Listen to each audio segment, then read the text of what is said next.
Listo, muchachos, muy buenos días para todos. Hoy vamos a comenzar un nuevo tema. Hoy vamos a tratar algunos apartados del Tratado de la Naturaleza Humana de David Hume. Antes de empezar, pues el ejercicio de siempre, recoger sus impresiones acerca de esta lectura de David Hume. Antes de empezar a contextualizar un poquito el asunto. ¿Cómo les fue con esta lectura?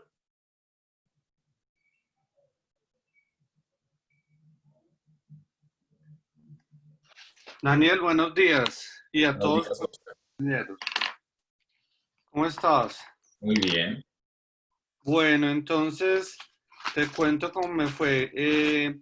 Digamos que David Hume se hace la pregunta, como lo colocas ahí en la primera hoja de tu presentación, sobre las percepciones y dice que hay de dos clases. Habla de impresiones e ideas y después de que pueden ser simples y complejas y se va en una serie de disertaciones como para al final concluir dos principios, uno que presenta en la primera sección y otro en la tercera, unos principios de semejanza de las relaciones filosóficas en la sección 5 que son 7 y en la última parte habla de acciones mentales, las habilidades para recordar que menciona 4. Entonces, yo ayer hablaba con mis compañeros que mientras leía David Hume me sentía como cuando en mi época se caía el archivador de la biblioteca, que a mí me tocaron los ficheros manuales. Sí. Entonces sentía como si me estuviera arreglando la cabeza, como quien dice, esto se organiza de esta manera, esto se organiza de otro. O sea, como un ejercicio que él está haciendo para decir que el pensamiento, las ideas, pues hay que estructurarlas para poder, digamos, hacer un ejercicio juicioso. En alguna parte dice, que aquí es donde va mi pregunta, que las ideas complejas se pueden dividir en relaciones, modos o sustancias. Ese es en la sección 4. En la 5 implica relaciones y en la parte 6 explica los modos y las sustancias. Digamos que esa palabra modo es la que no he sido capaz de entender. Entonces, para que en la explicación simplemente sepas que esa es la que no puedo entender. Al final a mí me quedó una sensación de que el texto tiene algo en el fondo que yo no vi. O sea, yo no creo que sea tan simple como simplemente la organización o clasificación de las ideas. Entonces, que mi sensación como finalmente fue eso. Ahí hay algo que yo no vi, que es de más fondo. Vale, Oscar, muchas gracias. ¿Alguien más quiere dar sus impresiones? Daniel, yo pues al igual que Oscar, quedé como con una sensación de en espacio y tiempo, que es en la sección 5, en Ujú, donde están los 7 principios pues, o los grupos. En ujú. espacio y tiempo como que no logré identificarme mucho. Vale, Aura, muchas gracias. ¿Algún otro?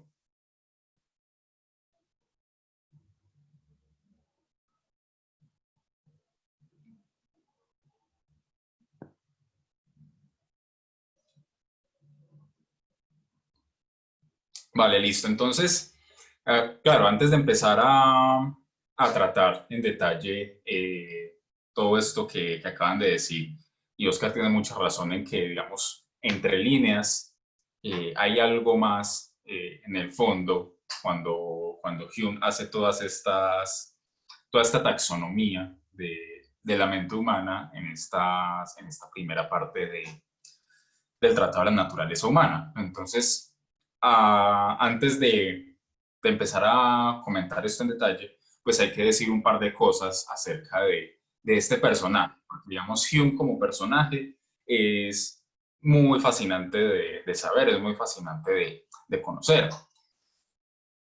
Digamos, es un filósofo muy poco ortodoxo, digamos, en el sentido de lo que tenemos acostumbrado a considerar un filósofo. Todo lo que podemos saber acerca de la vida y sobre todo del camino intelectual de Hume, él mismo se encargó de mostrarlo en un textico muy corto de 30 páginas que se llama Mi propia vida, My Own Life.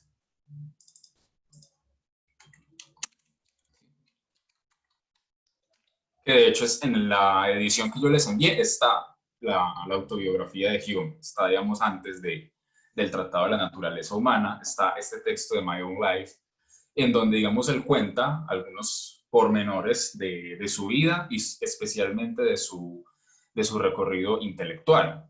Digamos, él nunca, a pesar de su apasionamiento por la filosofía, de que, digamos, incluso por encima de los deseos de su familia, que querían que fuera abogado, pues se inclinó por otras cosas. Digamos que la carrera como tal de Hume no estuvo marcada precisamente por lo que se suele entender por la carrera de un filósofo. Es decir, intentó ser profesor en varias ocasiones, pero su misma filosofía, sus mismas convicciones, pues eran ya bastante impopulares, bastante políticamente incorrectas para la época, empezando por su abierto ateísmo, ¿cierto?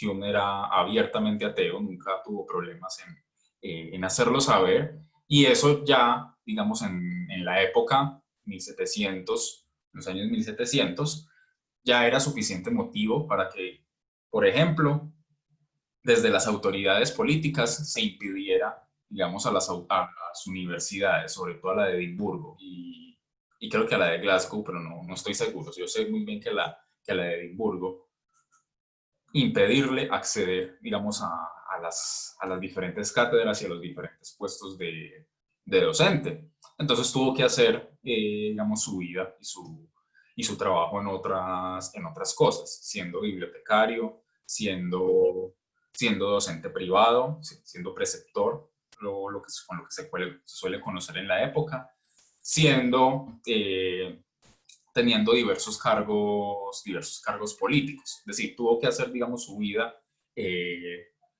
laboral en este sentido y dedicar, digamos, ya sus reflexiones académicas por aparte, ¿cierto? No, digamos, en un contexto universitario. Tuvo muchos traspiés, muchos vaivenes en ese camino intelectual.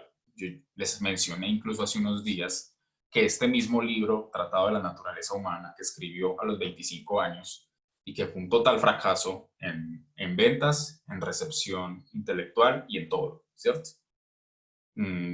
Solamente tuvo una pequeña reseña positiva, pero las otras poquitas reseñas que tuvo, todas fueron sumamente implacables, sumamente destructoras, incluso siendo que lo publicó de forma anónima. Es decir, él al principio, la primera edición del Tratado de la Naturaleza Humana no lo puso bajo su nombre, sino que lo presentó de forma anónima. Y al ver lo que estaba fracasando en términos de recepción, él decidió escribir una reseña, también de forma anónima, publicar esa reseña para ver si de pronto eso lograba aumentar un poquito el interés por el texto, lo cual no funcionó en absoluto. Es decir, estamos ante un texto cuyo valor se ponderó mucho después, cuyo valor se ponderó póstumamente, pero que en su momento fue un total fracaso. Cosa que no sucedió con otros textos más breves, más cortos, más tipo ensayísticos. De hecho, él tiene un libro, digamos que sí tuvo un relativo éxito y que sí lo dio a conocer.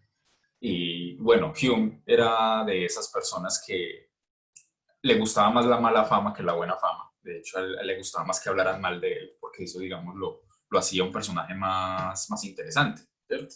Y, digamos, por sus propias convicciones, no le fue difícil, digamos, ganarse enemigos intelectuales, sobre todo digamos, la academia tradicional de la época y por el lado eclesiástico. Entonces tuvo muchísimas personas que aborrecían y lo dicen abiertamente. Por ejemplo, Thomas Reid, que es, digamos, uno de los personajes que más se menciona en la vida intelectual de Hume, Thomas Reid, que era un enemigo acérrimo de todo el planteamiento filosófico de Hume. Ahora, entonces decía, tiene un libro que se llama Cuatro disertaciones, Four Dissertations, que tuvo un relativo éxito.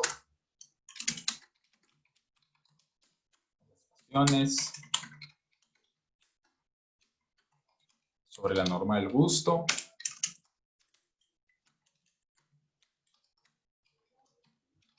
El suicidio, y no recuerdo cuál era la otra disertación de las four dissertations. Bueno, en todo caso ya me acordaré más tarde. Pero digamos las más conocidas ciertamente son de las pasiones y de la norma del gusto. Y ese proyecto que él quiso trazar en un primer principio en el Tratado de la Naturaleza Humana y que, digamos, fue un fracaso en términos de recepción, aunque no tanto en términos de planteamiento filosófico, pues él finalmente lo va a presentar en otra versión, digamos, mejorada, una versión más sintetizada, mejor argumentada. Digamos, en eso coinciden bastante los comentaristas. El Tratado de la Naturaleza Humana tiene algunos errores de argumentación, algunos vacíos lógicos, digamos, propios de su juventud, pues tengamos en cuenta que escribió ese ladrillo de 3 libros a los 25 años, ¿cierto? Entonces,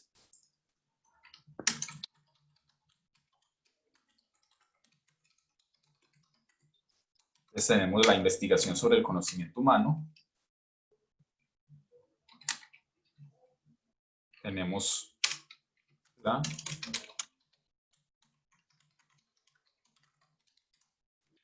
bueno, pongamos primero el otro.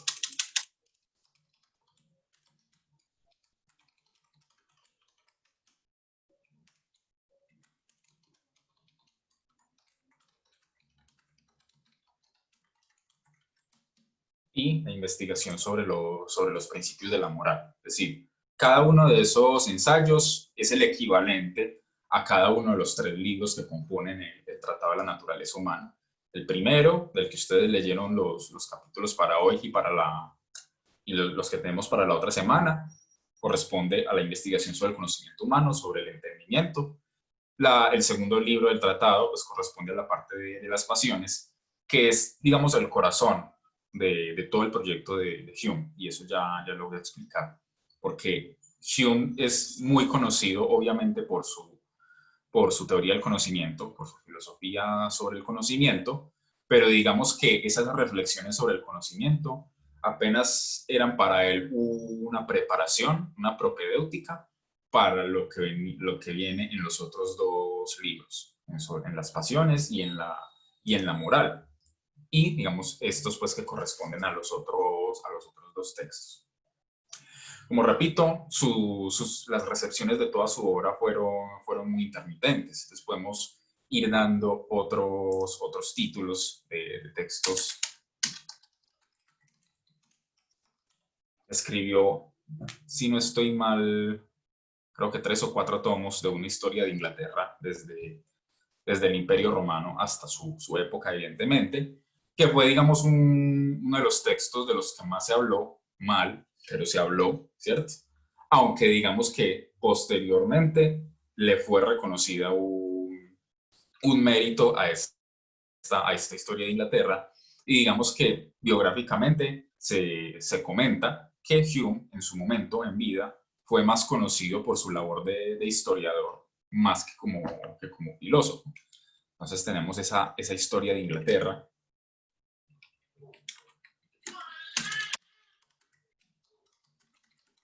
Tenemos la historia natural de la religión, diálogo sobre la religión natural.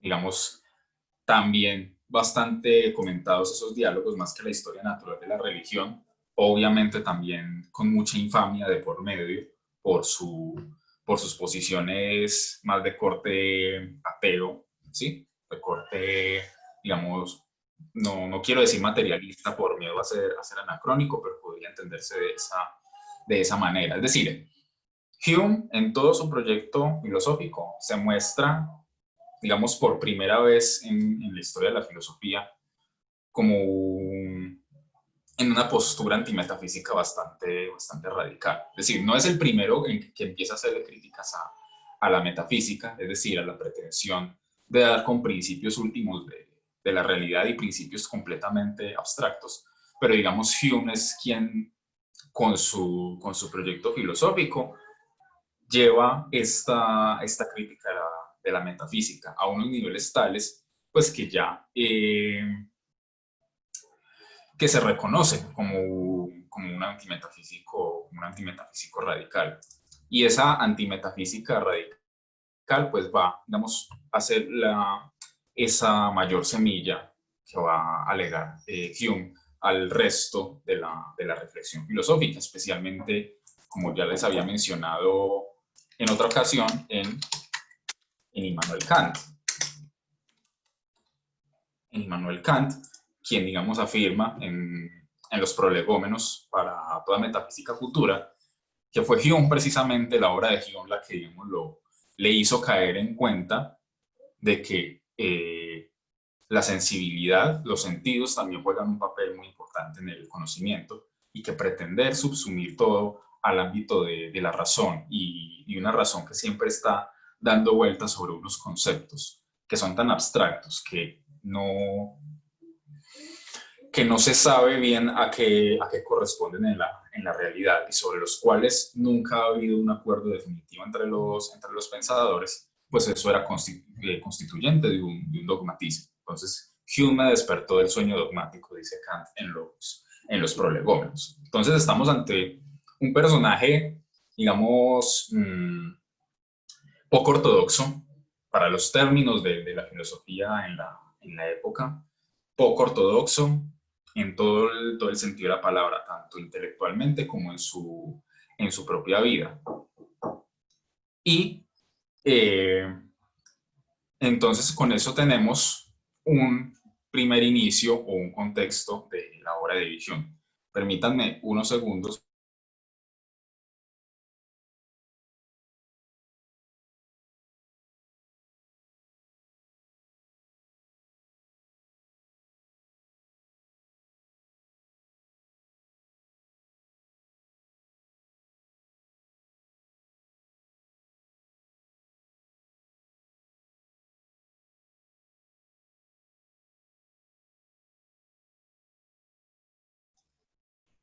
Entonces, ya habiendo mencionado algunos detalles, digamos, relevantes de la vida intelectual de Hume, hay que empezar revelando que, al igual que lo mencionamos en Descartes, pues digamos, él también tiene una preocupación, una intuición acerca de ese desacuerdo o de esa falta de fundamento en la filosofía, ¿cierto?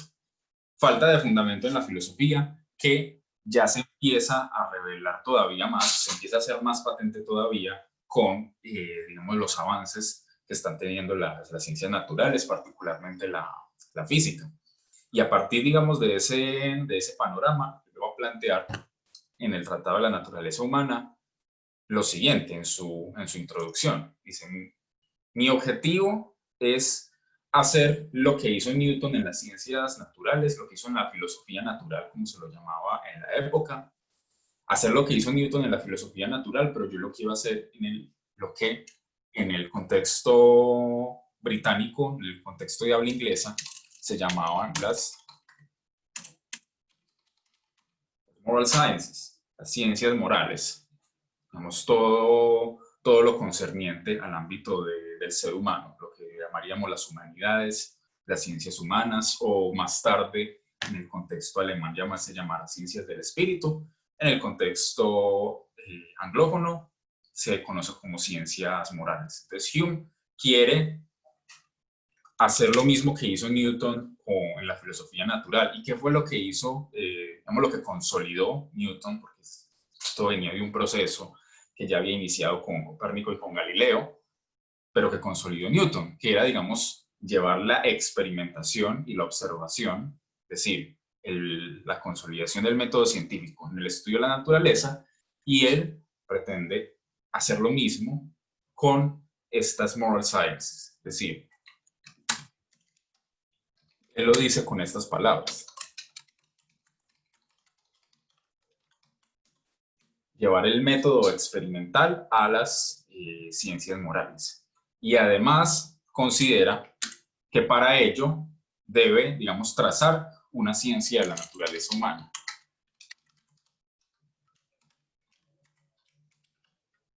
Y es esa ciencia de la naturaleza humana va a servir también, al igual que en su momento lo pretendió Descartes, en las reglas para la dirección del espíritu, servir como un fundamento último o como el primer fundamento de todo el conocimiento, ¿cierto?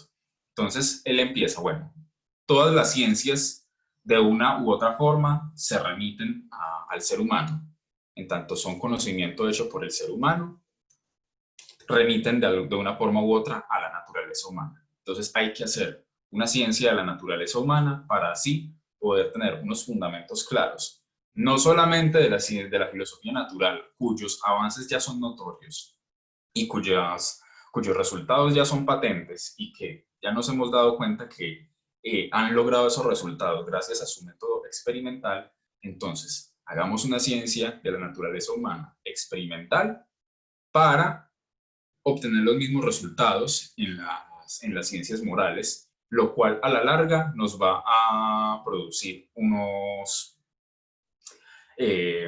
resultados mucho más, digamos, importantes en términos de conocimiento.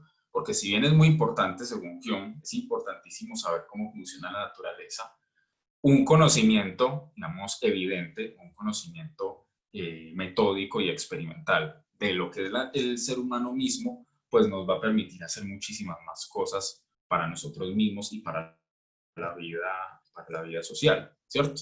Entonces, de ahí esa necesidad de trazar como proyecto epistemológico una ciencia de la naturaleza humana, que comienza, digamos, con una pregunta muy simple, una cuestión muy simple, que, digamos, él ya da por supuesta en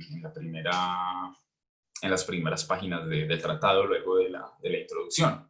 Entonces dice, las percepciones de la mente se dividen en dos categorías, y él empieza así. O sea, ya está dando por sentado que la mente humana tiene unas percepciones, tiene una relación con el mundo exterior, que hay una relación fundamental entre el ser humano y el mundo, o entre, digamos, como se suele decir tradicionalmente, entre el sujeto y el objeto, ¿cierto? Entonces, ese primer paso que da la ciencia de la naturaleza humana en Hume es, bueno, nosotros tenemos una relación fundamental entre nuestra mente, nuestro entendimiento y el mundo exterior, ¿sí?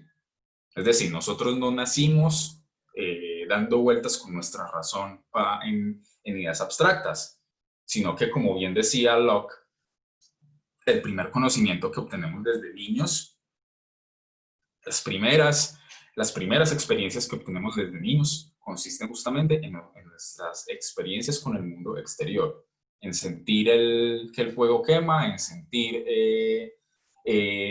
la dureza, en sentir la suavidad, en escuchar los sonidos, etcétera, etcétera, etcétera, ¿cierto? Entonces nuestra relación eh, con el mundo es una relación de percepción y fundamentalmente de percepción sensible. Y a la medida que Hume va a empezar a trazar esa taxonomía, podríamos llamarlo así, de las percepciones, nos va a ir mostrando que la sensibilidad es justamente el primer paso, el primer escalón, el cimiento fundamental de todo nuestro conocimiento, y es a partir de explicar en qué medida todo lo que pasa en nuestra mente se remite de una forma u otra a nuestros sentidos, a nuestra sensibilidad, que podemos explicar cómo funciona nuestra mente, que podemos explicar nuestros errores especialmente. Toda su crítica a los diferentes conceptos metafísicos se basa justamente en eso, en nuestros errores. Y finalmente, como lo va a hacer posteriormente, en el segundo y tercer libro del tratado, pues con ello vamos a poder entender mucho mejor en qué consisten nuestras emociones o lo que llaman nuestras pasiones y fundamentar una moral, o digamos cuál es el fundamento de nuestro juicio moral. Y así tendríamos en conjunto ese proyecto de una ciencia de la naturaleza humana. Entonces, respecto a lo que ustedes leyeron para esta semana, tenemos, digamos, el primer escalón de ese proyecto. frente al cual él dice una cosa bastante interesante, que la menciona de pasada, pero que hay que destacarla. Y es, digamos, partir del supuesto de la existencia de las impresiones, de las percepciones sensibles. Dice, a mí no me, digamos, no viene al caso en este proyecto de la ciencia de la naturaleza humana explicar las impresiones, es decir, cómo funciona nuestra experiencia sensible. Dice, eso se lo dejo a los anatomistas. Es decir, ya partimos del supuesto de que tenemos impresiones sensibles. Nuestra pregunta es, ¿qué pasa en nuestra mente después de que tenemos esas impresiones sensibles? ¿Cierto? ¿Qué pasa en nuestra mente luego de que tenemos esas impresiones sensibles?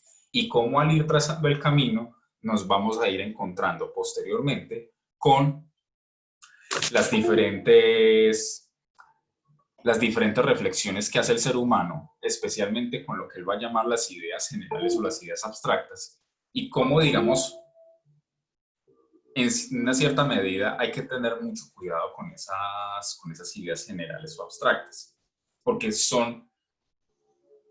constituyen, digamos, gran parte del material con el que nosotros pensamos, con el que nosotros hacemos nuestros razonamientos, pero también constituye la causa de muchos de nuestros errores, la causa de que los filósofos no lleguen a un acuerdo definitivo sobre prácticamente nada. Son, digamos, las ideas generales, el lugar donde se encuentran todas las grandes dificultades de la reflexión humana, del pensamiento o del entendimiento. Entonces, estos primeros pasos que él da en la primera parte de este libro, y aquí hay que explicar una cosita, una formalidad, pero la voy a mencionar en un momento.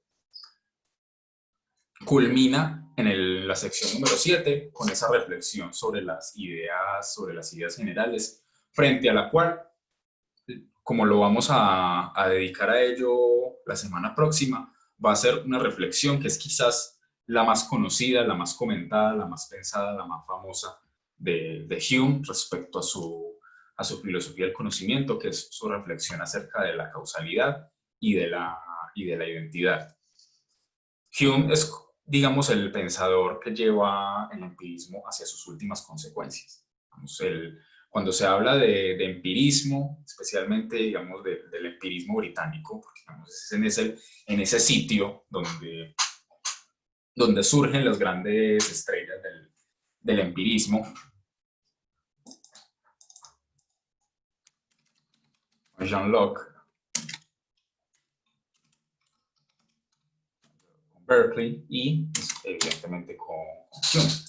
Pero Hume es, digamos, la consolidación, es el que pone los términos para llevar algo tan simple y tan intuitivo, con lo que, digamos, uno cuando se inicia en la filosofía y empieza a leer empirismo, es muy fácil convencerse de sus primeros planteamientos, porque, digamos, es sumamente intuitivo pensar que todo lo que sabemos, toda nuestra experiencia del mundo, pues parte de nuestra experiencia sensible. Pero Hume también ofrece una reflexión lógica que, más allá de algunos errores formales que se le pudieran achacar al tratado, en términos generales es tan coherente y tan lógico que lleva justamente esa radicalidad del empirismo a sus últimas consecuencias, a conclusiones tan radicales como decir que el yo no existe, ¿cierto? No que yo no existo, sino que el yo, digamos, al mejor estilo de Descartes, del yo pienso, como digamos, un objeto o el objeto pensable o el objeto, digamos, más cognoscible por ser el fundamento de todo el entendimiento, tal cosa como el yo, sobre todo en su versión cartesiana, es una ficción, ¿cierto? Es algo que no corresponde a nada de la realidad y por ende no existe y no tiene sentido seguir discutiendo, reflexionando sobre una cosa como el yo, puesto que sencillamente no existe. O como que la identidad personal es básicamente una ficción de la imaginación, que a pesar de ser ficción de la imaginación es sumamente necesaria para nuestra vida y es una necesidad dada por la costumbre. Ese concepto de costumbre que, digamos, uno tiende a dejarlo pasar desapercibido es fundamental en la filosofía de David Hume. Bueno, y entonces ya respecto a la explicación, entonces el tratado se compone de 3 libros, ¿sí? Cada uno, digamos, con sus partes, y cada parte con unas secciones. Entonces, ustedes vieron en el proyecto docente que había entre paréntesis unos números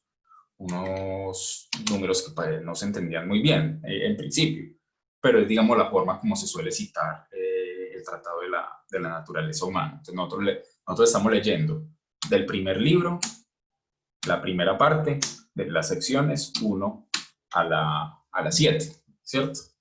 De ahí, digamos, esa citación con esos números entre paréntesis. Y, digamos, el primer libro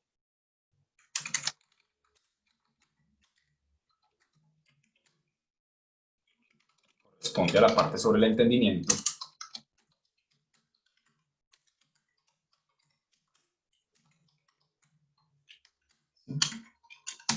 La moral, ¿cierto?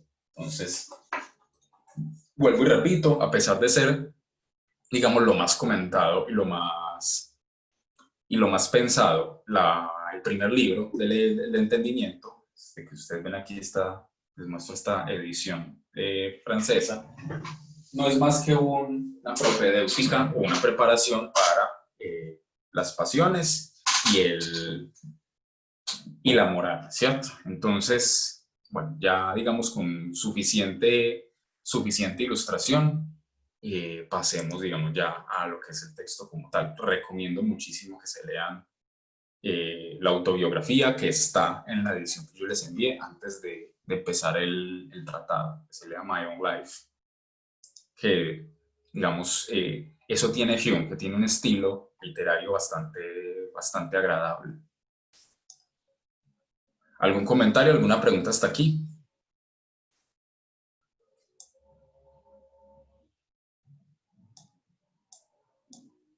No.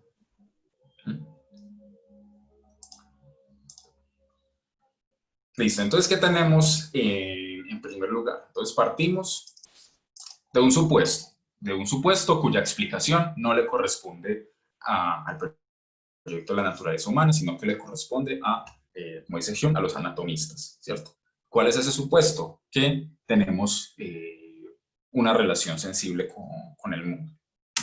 Tenemos unas percepciones, ¿cierto? Que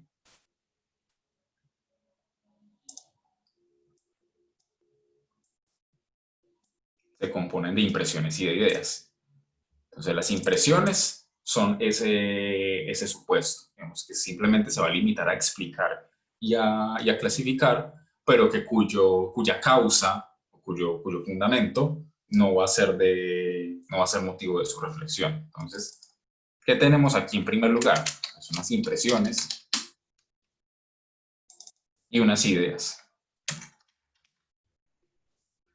Y, digamos, la parte interesante de esa clasificación entre las impresiones y las ideas es que, más allá de lo que él llama el grado de fuerza o el grado de vivacidad, más allá de eso, entre impresiones e ideas no hay diferencia alguna, ¿cierto?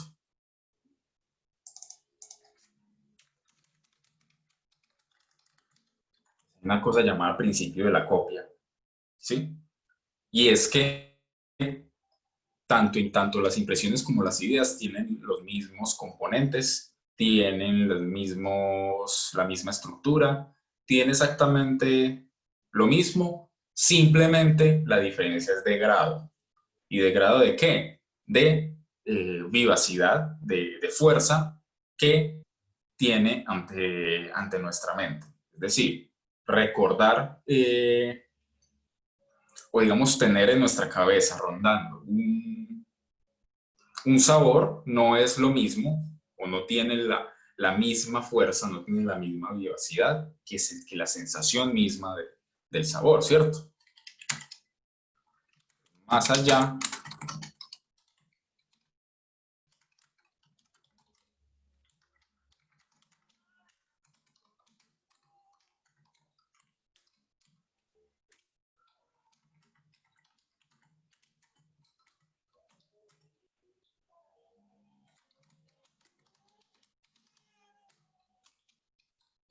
¿sí?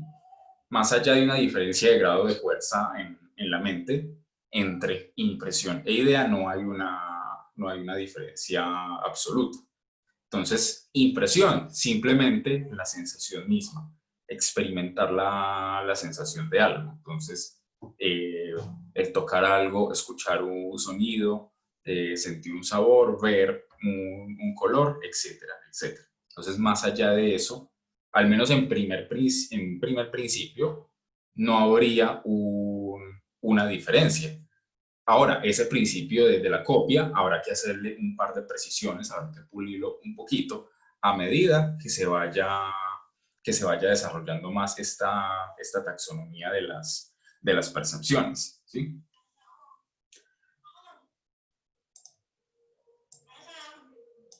Tenemos acá que incluye no solamente las sensaciones, sino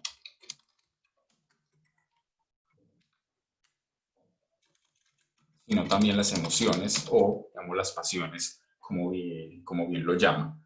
Y son esas emociones o esas pasiones lo que más le va a interesar a Hume explicar en su segundo libro. Y son esas emociones como impresiones de reflexión que él va a llamar más adelante, por la cual él va a decir después más que explicar las impresiones, que sería como lo que intuitivamente debería uno hacer, me interesa más y me parece más fundamental explicar las ideas. En tanto, las emociones son sensaciones de reflexión basadas en ideas, entonces si mi proyecto principal es explicar las emociones humanas como fundamento de la acción, para, digamos así, fundamentar unas ciencias morales, moral sciences, entonces tengo que explicar las ideas de las cuales derivan esas emociones o esas impresiones de reflexión, como ustedes lo vieron en su lectura, ¿cierto?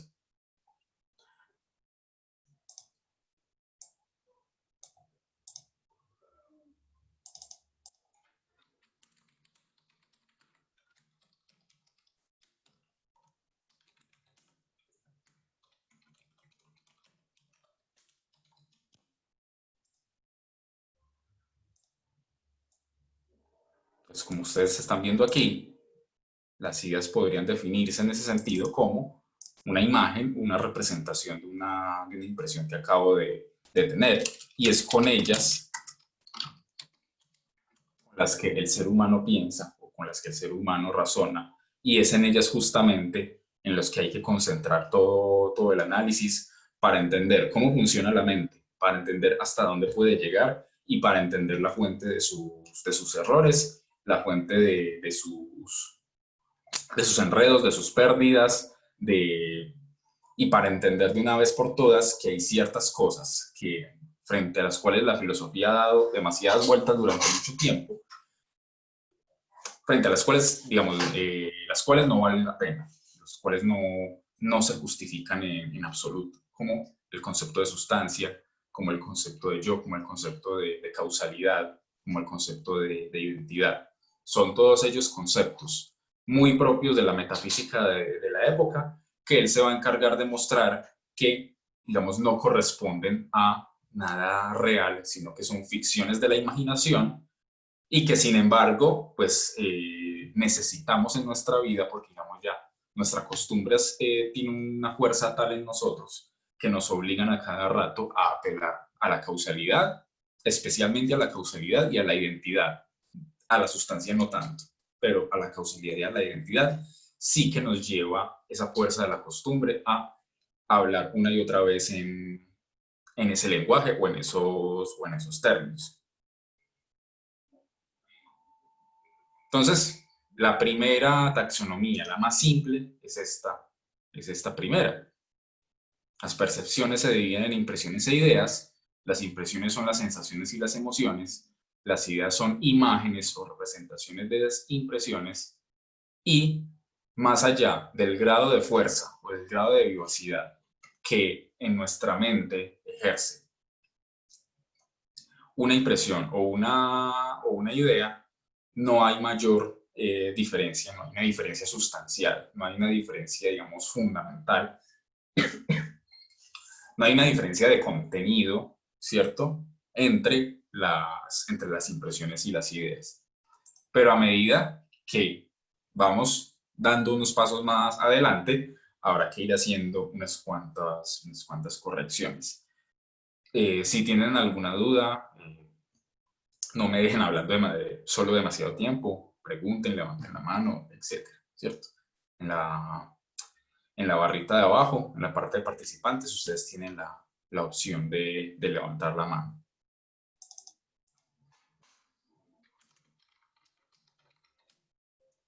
Entonces, ¿cuál es el segundo paso de esa taxonomía?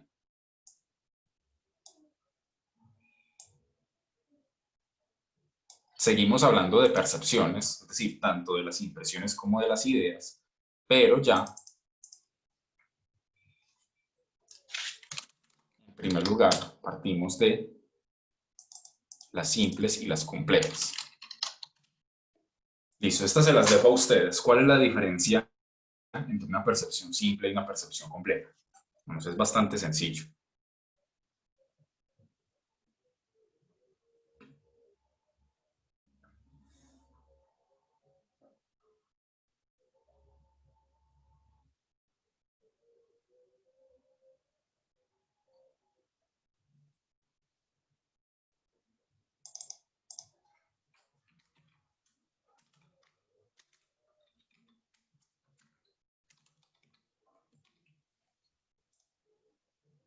¿Cuál es la diferencia entre una impresión simple, por ejemplo, y una impresión compleja?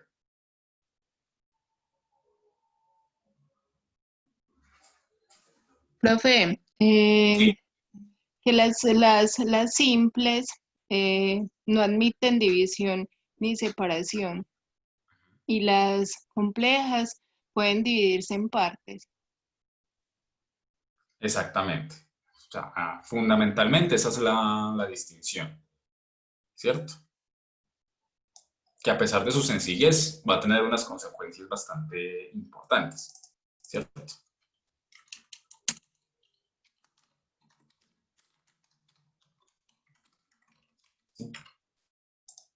Entonces, una percepción simple es aquella que yo no puedo dividir en partes, ¿sí? Que constituye un solo elemento. Es decir, yo en qué partes puedo dividir el sabor del agua, ¿cierto? Mi impresión del sabor del agua, yo en qué partes la puedo dividir, ¿cierto? La puedo dividir en simpleza y liquidez, y eso no tiene ningún sentido. La sensación misma de sentir en mi boca el sabor del agua es algo que yo no puedo dividir, ¿cierto? Sino que simplemente constituye un solo elemento en la percepción, cosa que no sucedería si esa misma percepción ya no fuera del sabor del agua, sino, digamos, de ver, por ejemplo, una botella de agua, ¿cierto? Porque, digamos, yo percibo un color digamos, de la etiqueta, de la tapa, de la botella transparente, yo veo el líquido que contiene, yo puedo, es decir, ya la percepción de ese objeto sí puede, digamos, dividirse en diversas partes, de ahí que, digamos, una percepción de esa, ya como de una botella de agua, sí pueda dividirse en partes.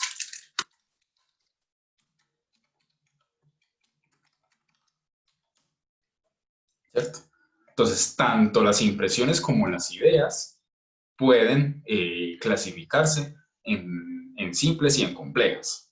Y digamos que es en las ideas simples y en las impresiones simples donde está, digamos, en el quid del asunto, o donde, digamos, Hume va a plantear su primer principio, o su principio, digamos, más fundamental respecto al entendimiento humano. ¿Por qué? Porque si, digamos, me quedo con el principio de la copia, tal como ha sido formulada en la primera taxonomía, ¿cierto? Me doy cuenta, cuando empiezo a examinar lo que son las impresiones complejas y las ideas complejas, que hay ciertas ideas que se componen de diversas partes, pero que no corresponden a nada de la realidad. Entonces, por ejemplo, si yo tengo la idea compleja de un hombre alado, de un hombre con alas, ¿cierto? ¿Yo por qué puedo concebir esa idea de un hombre con alas a pesar de que jamás en mi vida he visto uno?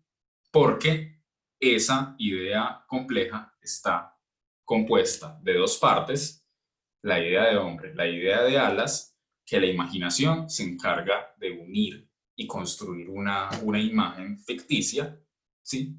Que no he visto nunca en la realidad, pero que, sin embargo, como está, digamos, compuesto de unas ideas simples que sí he visto, en la realidad, mi mente está capacitado para construir esas ideas. Entonces, ante la existencia en el conjunto de las ideas complejas, de ideas que no corresponden o que no tienen una impresión correspondiente, dice Hume, hay muchas ideas complejas que no tienen una impresión correspondiente. Entonces, este principio de la copia, al menos en la clasificación complejas, hay que, digamos, tener cuidado. Cosa que no sucede con la clasificación de las impresiones y las ideas simples. Aquí sí que se cumple con total precisión este principio de la copia, ¿cierto? Entonces habría que agregar un elemento a ese principio, que más allá de una diferencia de grado y de vivacidad, entre las impresiones y las ideas simples no hay una diferencia, ¿cierto? O que a toda impresión simple le corresponde una idea simple y a toda idea simple le corresponde necesariamente una impresión simple sin excepción. Entonces, pues aquí podemos decirlo.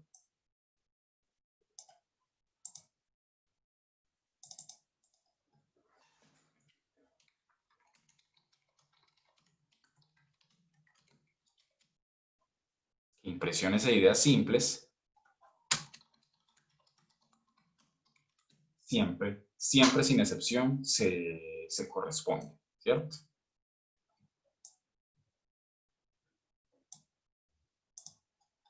Impresiones e ideas simples siempre se corresponden. Entonces,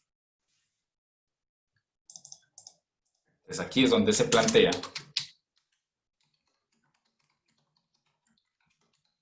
ese primer principio general.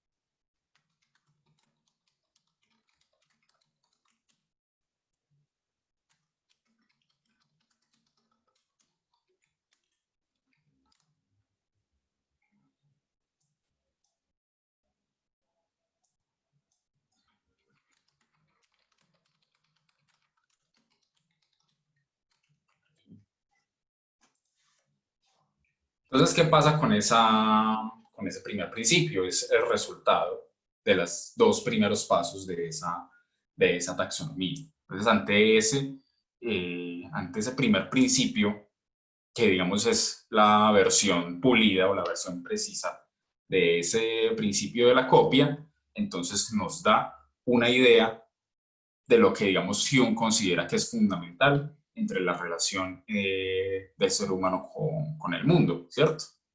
Entonces, la relación del ser humano con el mundo es, ante todo, una relación que se da en nuestra mente entre impresiones e ideas, y el primer paso, el primer cimiento, siempre va a estar entre en las impresiones y las ideas simples.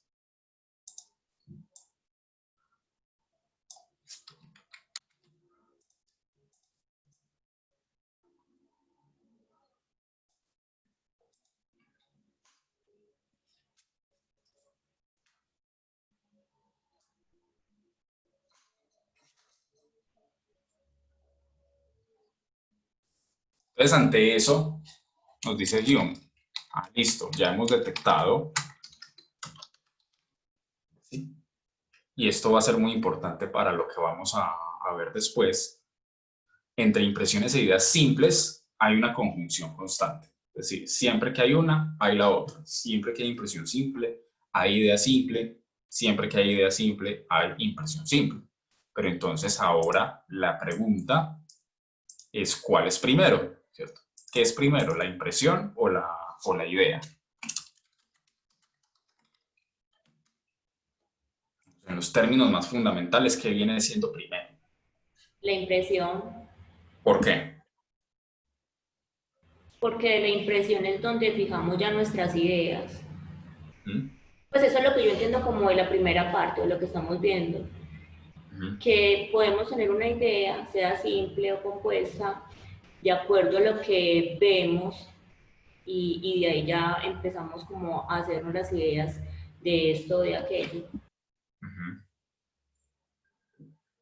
Pero digamos, yo puedo recordar una idea simple, yo puedo recordar Pero ya eso sería memoria. Yo puedo recordar un sabor. Ya eso sería memoria, pues, o sea, pues me estoy basando como en lo que leí, ya eso sería como memoria, en vez de una idea. Listo, pero digamos, más allá de que efectivamente es una cuestión de la memoria, digamos, la cuestión es, yo puedo recordar una impresión simple, es decir, yo puedo hacerme la idea sin necesidad, digamos, estrictamente de tener la impresión, digamos, en el momento. Es decir, yo puedo recordar el sabor, yo puedo recordar el sabor de una fruta, yo puedo recordar el sabor de la manzana sin necesidad de, en el mismo momento, comerme una manzana. ¿Qué pasaría ahí? Profe, Sí, Jorge, adelante. profe, pero de acuerdo a Hume en la sección 1, el hombre dice que toda impresión simple va acompañada de una idea. Las impresiones dependen de las ideas, sin embargo, nunca aparecen en orden inverso.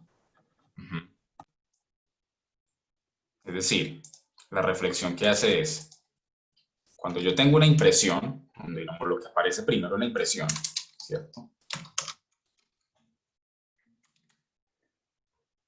Evidentemente, después de haber experimentado la impresión, yo puedo hacerme a la idea, ¿cierto?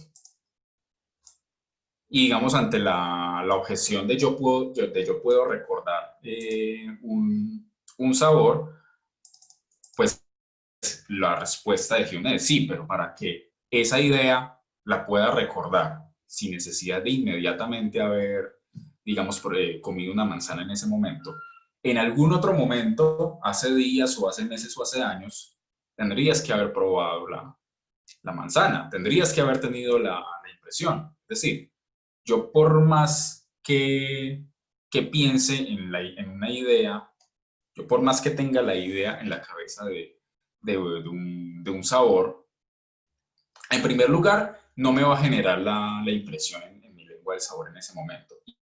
Y en segundo lugar, si nunca en mi vida he tenido la impresión, tampoco me va a ser posible concebir la idea. Digamos, se puede formular muy sencillamente. Yo no puedo imaginarme un color que jamás en mi vida he visto. Ese es el ejemplo que pone Hume. Yo no, por más vueltas que dé en mi cabeza, yo no puedo concebir en mi mente un sabor que nunca he experimentado, ¿cierto? Es decir, frente a la idea simple, es imposible que surja una impresión derivada de la idea, ¿cierto? Una cosa es recordarla, pero para recordarla yo tuve que haberla experimentado en algún momento, ¿cierto? Yo no puedo recordar algo que nunca he experimentado. Aura, adelante. Daniel, entonces, de acuerdo a lo que está diciendo, podríamos como volver a que todo se da, incluso las ideas y la impresión, desde la experiencia, porque sin la Claro, experiencia entonces no tendríamos esas impresiones y las ideas. exacto. Ujú. Exactamente. Es decir, por más que dé vueltas en una idea simple, eso no va a hacer que ni que mi lengua, ni que mi oído, ni que mis ojos perciban nada, digamos, tengan la impresión de nada. Y además, si jamás he tenido la impresión de algo, por más vueltas que dé en mi cabeza, no lo voy a poder imaginar siquiera, ¿cierto? Ni un color, ni un sonido, ni un sabor, ni una sensación del tacto. Si no la he experimentado jamás, jamás la voy a poder concebir como idea. Y esa es, digamos, la prueba suficiente.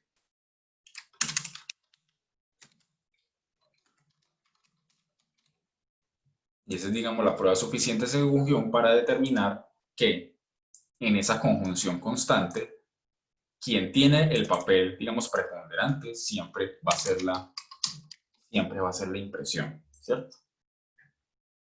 La impresión es causa, que no nos engañe esa palabra causa. Él después hará su reflexión sobre la causalidad, pero digamos en este momento del libro, Hume está utilizando la palabra causa en el sentido más pues, corriente, más cotidiano del término, ¿cierto?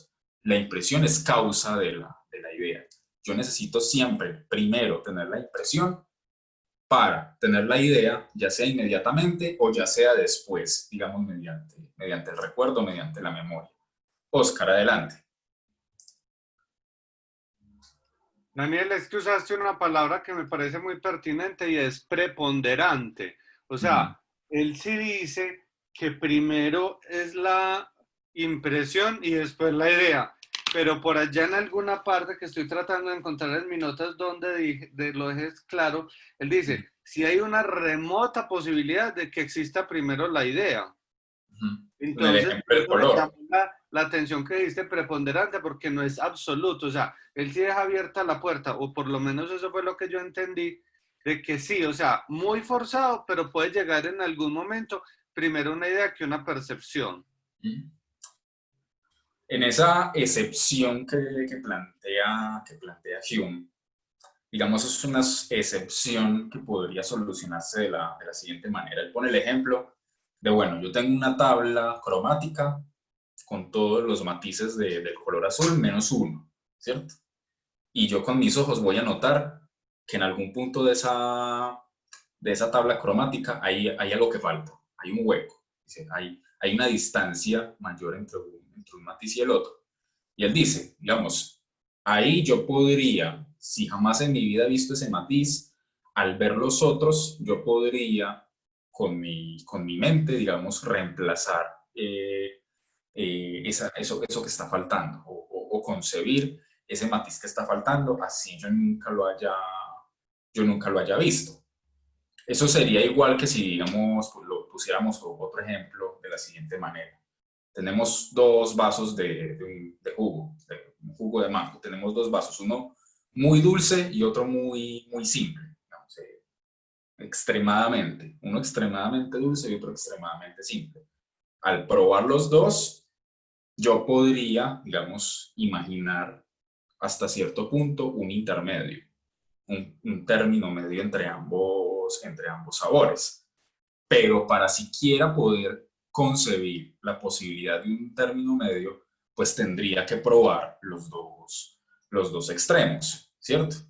Es decir, incluso en esa excepción tiene que haber de por medio unas primeras impresiones. Es decir, si yo nunca he visto un matiz del azul y al ver los otros podría concebirlo, pero tendría que ver los otros. Tendría que haber tenido la impresión del azul. Tendría que tener ya en mi cabeza una idea del azul y si no sería imposible. Entonces yo creo que esa excepción más bien es, como suele decirse, la excepción que confirma la regla, ¿cierto?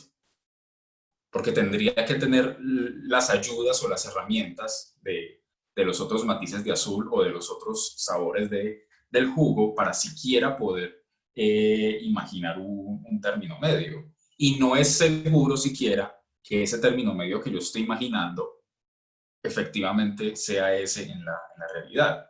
Porque, digamos, yo podría continuar el argumento de Hume. ¿Podría alguien finalmente poner el matiz faltante en el cuadro cromático y que impide que lo que yo concebí en mi cabeza no sea lo que resultó siendo en la realidad, ¿cierto? Entonces, esa excepción que plantea Hume, creería yo que más bien una excepción que confirma la regla. Y él mismo lo dice después. Incluso como excepción, es tan particular y es como tan única que no vale la pena cambiar toda la teoría por una sola excepción chiquitica frente a todo el abanico de experiencias que confirman este principio de la copia frente a las percepciones simples. Oscar, adelante. Sí, de hecho, Daniel, pues yo me sentía como conversando con Cantinflas, pues porque a veces como que sí, a veces como que no, a veces como que sí, a veces como que no. Y de hecho, hablábamos ayer precisamente de ese ejemplo, entonces pensamos, el tipo ciego, yo decía, es que si uno nunca ha tenido algo, o sea, si yo vi en algún momento de la vida y me quedo ciego, yo ya tengo mi tabla de colores. Por mucho que usted me trate de explicar un color nuevo, yo lo único que puedo hacer es una combinación. Entonces, eso sería una idea que no tiene una, digamos, una percepción original, una combinación, o sea, sería una idea compleja que surge de percepciones simples. O sea, Exacto. de todas maneras necesito la percepción para poder construir la idea. ¿Cierto? Necesito una primera percepción Sí, fundamental de la cual entonces, se derivaran las otras. claro, lo mismo hacíamos el ejemplo con, yo creo que se llama umami, que es como un sabor que tienen los orientales, que no es ni agrio ni ácido, pero siempre que tratan de explicarnos tienen que coger y decir, no, eso es como agridulce, como agrio, como ácido, pero es un sabor que nosotros no conocemos porque para poder saber tendríamos que probar los productos que lo tienen. Entonces, Exacto, en ese ejemplo, yo tendría que recordar entonces qué es el ácido, qué es el amargo, intentar concebir de pronto un término medio entre ellos dos, pero incluso eso que yo concibo probablemente no va a coincidir exactamente con lo que es el sabor en realidad en el momento en que lo experimente. Continúa, Oscar. Qué pena ahí la interrupción. No, yo creo que es suficiente, o sea, creo que la frase concluyente es que acá la excepción confirma la regla. Por eso te digo, no despectivamente, pero creo que el hombre escribe, digamos, él no hizo un borrador de su libro. De hecho, yo le decía a los muchachos, pareciera que él hubiera escrito como pasó con los griegos, que fue alguien que después les redactó y les organizó, porque él deja sus pensamientos escritos y no borra, ¿cierto? Porque él primero dice, no, de pronto sí, después, no, mentiras, por aquí no es, vámonos por otro lado. Entonces, por eso lo pone uno como a voltear tanto. Yo creo que también en el fondo hay un interés en decir, mire que la reflexión tuvo varios puntos de vista y yo no llegué de una. O sea, esto no es una cosa hecha a la ligera, esto es una cosa concienzuda, pensada, analizada, que nos va dando un resultado. Entonces, por eso yo hice el comentario, él sí deja por ahí una luz, pero lo que vos decís, uno por mucho que analiza, no encuentra que esa luz sea válida. Entonces sí es la excepción que confirma la regla. Exactamente. Listo, entonces hasta aquí tenemos los primeros pasos fundamentales de esa taxonomía de las percepciones. ¿Alguna pregunta hasta aquí? ¿Alguna duda?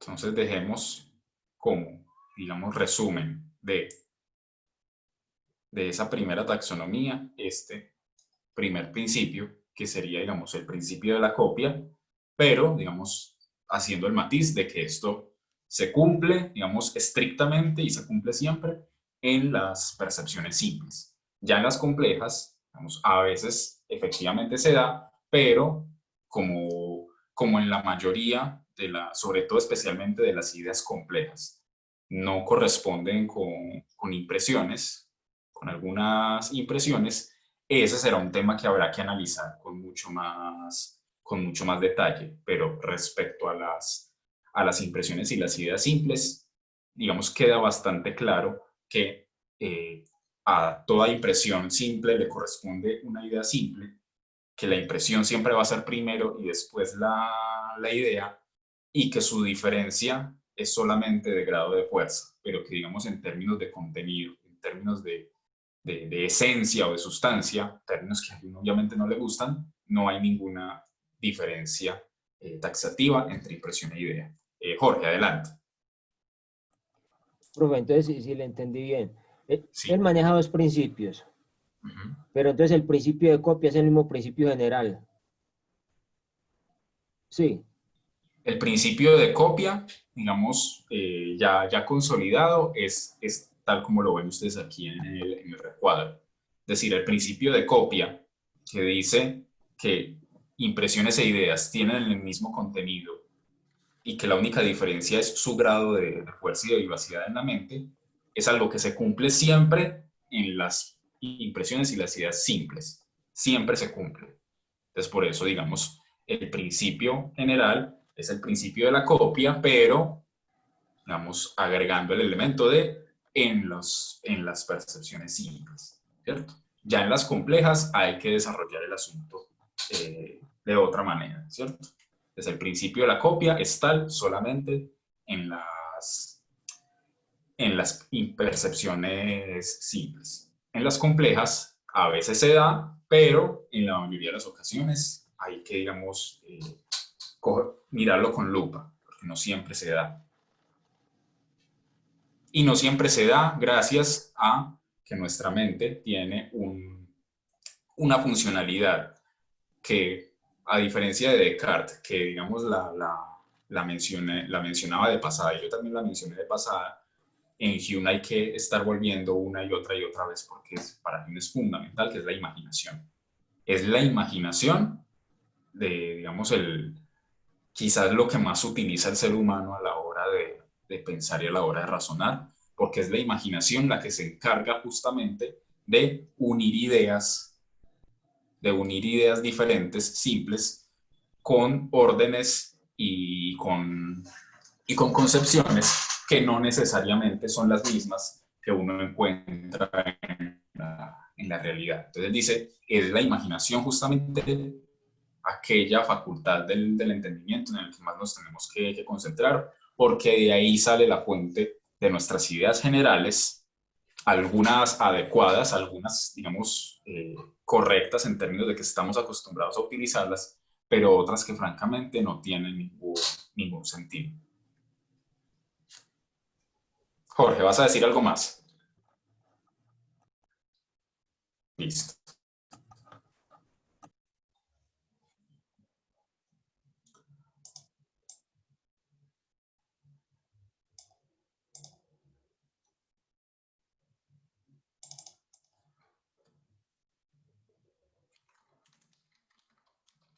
Luego, en la segunda sección, en esa que se titula División del tema, hace una pequeña distinción ya con las impresiones, ya no con impresiones e ideas, sino solamente con las impresiones.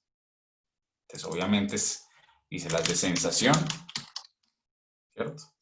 Que es nuestra experiencia sensible, que, dice Hume, ya, digamos, buscar explicaciones causales, principios o esencias de las sensaciones, no es algo que me corresponda a mí en el proyecto de una ciencia de la naturaleza humana. Ya cómo hace el ojo para ver o cómo hace la lengua para sentir sabores, eso ya se lo dejo a los anatomistas. Entonces, pongámoslo en origen desconocido. Y las impresiones de reflexión. ¿Quién es capaz de definir estas impresiones de reflexión?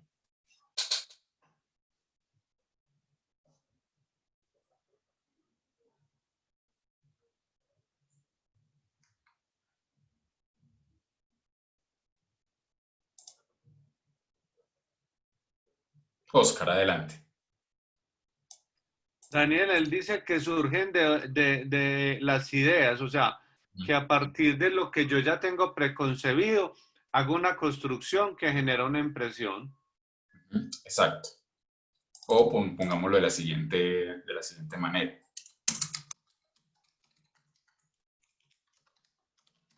Tengo una impresión de sensación, ¿cierto? Tengo una sensación. A partir de esa sensación se queda en mi mente la idea correspondiente.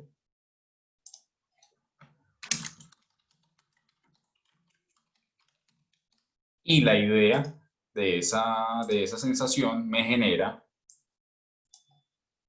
una impresión de reflexión. ¿Qué?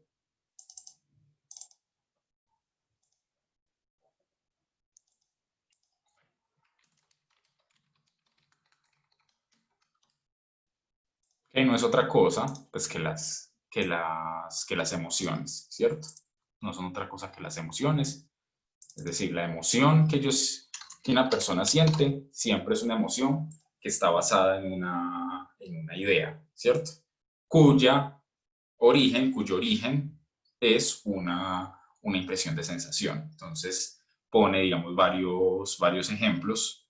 Que, digamos, supongamos que me golpeo con un objeto, me golpeo la mano con un objeto, siento el dolor, tengo la impresión de sensación, en mi cabeza se queda la idea de esa sensación y eso me puede producir, por ejemplo, rabia, me puede, digamos, producir alguna otra emoción así parecida. Entonces, digamos, el proceso siempre, digamos, sigue este orden, ¿sí?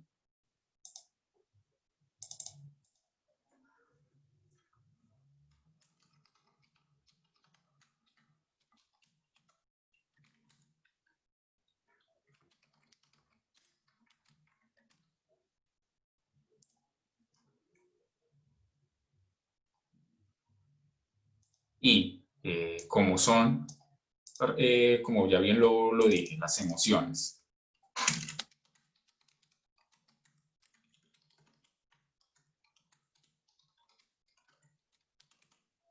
Como son el tema principal de esa ciencia, la naturaleza humana, como son, digamos, el objeto al cual Hume va a imponer ese método experimental, así como Newton lo hizo con la filosofía natural, él va a llevar el método experimental a la filosofía moral o a las ciencias morales, como se le llamaban en Gran Bretaña. Entonces, para tener las bases adecuadas para poder entender y hacer esas observaciones experimentales acerca de las emociones o de las pasiones, entonces tenemos que concentrarnos en las ideas fundamentalmente, tanto las simples como las complejas. Entonces ya a partir de esa segunda sección de división del tema, él va a hacer toda su reflexión concentrándose digamos, exclusivamente ya en las ideas. Entonces, las impresiones las seguirá mencionando, pero, digamos, ya con el objetivo de explicar y aclarar todo lo concerniente a las ideas.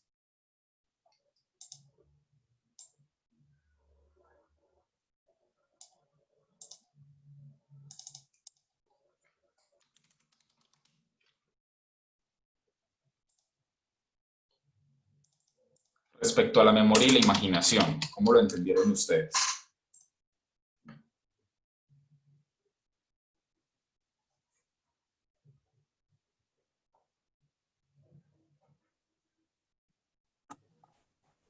Profe, Jorge, Sí, cuéntame. de las ideas de la memoria y la imaginación. Cuando una impresión estaba en la mente, aparece de nuevo en ella como idea, de dos maneras. Primero, cuando tiene un grado notable de vivacidad, primera, y de algún modo intermedia entre impresión y una idea. Y en segundo, cuando pierde por completo esa vivacidad y es existente, y es enteramente una idea. Él divide eso en dos. Entonces, Oscar, adelante. Daniel, a ver, él, digamos, en la sección 1 empieza, bueno, una percepción o es una impresión o una idea. En la sección 2 habla de las impresiones para llegar hasta el punto de las emociones como tema principal de la ciencia de la naturaleza humana. Y ahora va a tratar en la sección 3 el tema de la idea. Y dice que la idea está en nosotros o bien por la memoria o bien por la imaginación. Que la diferencia entre las dos es básicamente la vivacidad que tienen en el llegar. O sea, él dice que lo de la memoria es mucho más vivaz, más fuerte, mientras que lo de la imaginación es fugaz. Exactamente. Pero entonces, digamos, no hay que dejarse confundir. Yo tengo ahí esa pregunta, o sea, estoy en lo correcto la manera como él trabaja. Sección 1, idea o percepción. Sección 2, idea o... Percepciones. Y Que las percepción percepciones se dividen en impresiones e ideas. en ideas. Entonces, en la sección 2 habla de impresiones y ahora en la sección 3 va a hablar de ideas, ¿cierto? Y dice, ¿cómo administro las ideas? ¿O por memoria o por imaginación? Básicamente ese es el concepto. Exactamente. Aura, adelante. Daniel, pues tomando como lo que dijo hace un momentico Oscar, las ideas, perdón, la memoria va como un poquito más allá de acuerdo a lo que dice Hume, es que tienen un orden. O sea, la memoria no es tanto lo fuerte, sino el orden que se le da y que siempre es igual. O sea, yo no puedo pensar en que en esto sin haber pasado antes, o sea, no haber vivido lo anterior. Siempre tienen un orden. Mientras que lo demás, no necesariamente. Exactamente. Ante todo, las diferencias son las siguientes, ¿cierto? Entonces, uno se ve llevado, a veces se confunde con la forma como Hume redacta esa parte, que dice que es que la memoria es como un intermedio entre impresión e idea, entonces uno cree que es algo diferente. No. En idea y en imaginación, en memoria y en imaginación, estamos hablando de ideas, ¿cierto? Estamos hablando de copias de impresiones que se quedan en nuestra mente. Simplemente que entre memoria e imaginación, quizás la memoria tiene la característica de tener, en la mayoría de las ocasiones, aunque digamos uno puede recordar cosas de hace muchísimo tiempo y no por eso, digamos, lo va a recordar con la misma vivacidad que cuando lo vivió, pero por lo general las ideas de la memoria tienen un grado de fuerza mayor, pero sobre todo, lo más importante, es que intentan respetar el mismo orden de la impresión correspondiente. Intenta respetar ese mismo orden, los mismos conjuntos de partes en que se pudiera dividir la impresión, etcétera, etcétera. Pero digamos, como ya les mencioné, donde va a estar todo el quid del asunto, va a ser en la imaginación, que tiene un grado de fuerza menor respecto a la memoria, pero lo más importante de todo es que es aquella que separa las partes de las impresiones, separa las partes de las ideas y se pone la tarea de darles otro orden diferente. Es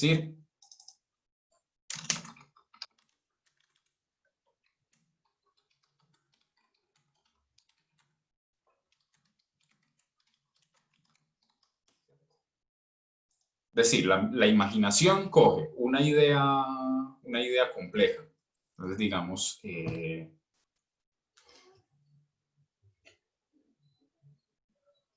coge dos ideas simples. El mismo ejemplo que les puse ahorita. Entonces, coge, digamos, la idea de ser humano, la idea de hombre y la idea de alas. Entonces, la imaginación les asigna un orden, o digamos, une estas dos ideas y concibe una una imagen, en este caso de un objeto o de una entidad, que a pesar de que yo jamás la he visto en la realidad, gracias a que nuestra mente es capaz de separar los componentes de las cosas que percibe, y como las puede separar, las puede distinguir.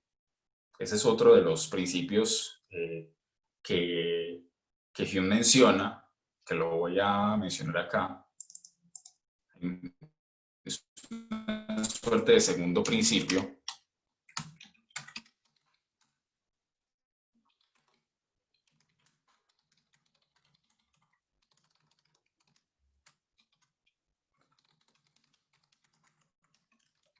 ¿Cierto? Todo lo que es distinguible es diferenciable y separable, y, digamos, a la inversa. Aquí el orden de los factores no altera el producto. Si es separable, es igualmente distinguible y diferenciable. Y con eso, digamos, va a reforzar muy bien sus reflexiones acerca de ciertas ideas generales, de ciertas ideas abstractas que no tienen fundamento, en la medida, sobre todo, en que no respetan este segundo principio, que pretenden distinguir y separar componentes que por naturaleza no son distinguibles ni separables. Entonces, es esta cuestión donde Hume va a encontrar, digamos, todo el desarrollo posterior de su teoría del conocimiento. Nuestra mente tiene una función llamada imaginación, que es la encargada de alterar las partes de la realidad y combinarlas en un montón de funciones que o bien pueden estar en la realidad o bien pueden no estarlo, o bien pueden ser, digamos, ideas generales con las cuales nosotros tratamos, con las cuales nosotros hablamos, y que son esas ideas las que hay que evaluar muy concienzudamente para distinguir aquellas que, digamos, si bien como ideas generales no corresponden a nada físico, a nada sensible de la realidad, pero son, digamos, ideas necesarias por la fuerza de nuestra costumbre, y otras sí que definitivamente hay que descartarlas, porque cada uno entiende una cosa diferente y nunca va a haber un acuerdo respecto a nada, ¿cierto? Entonces es aquí donde va a estar la cuestión que va a continuación. Es decir, la imaginación, en la medida en que tiene la capacidad de alterar el orden de las ideas simples o de ponerlas en otro orden, ¿cierto? Hace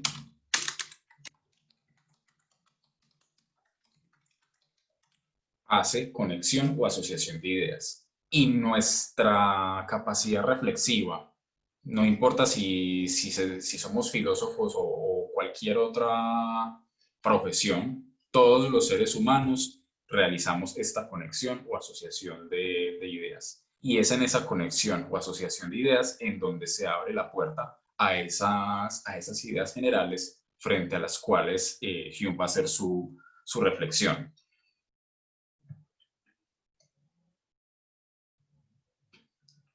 Si quieren lo dejamos hasta aquí, lo dejamos en este punto, que digamos que es bastante claro la división del tema, es decir, ya llegamos a la función de la mente frente a la cual se va a abrir toda la reflexión posterior. Y si quieren el viernes, entonces continuamos desde esa reflexión sobre la asociación de ideas para finalizar en la cuestión de las ideas generales. ¿Les parece?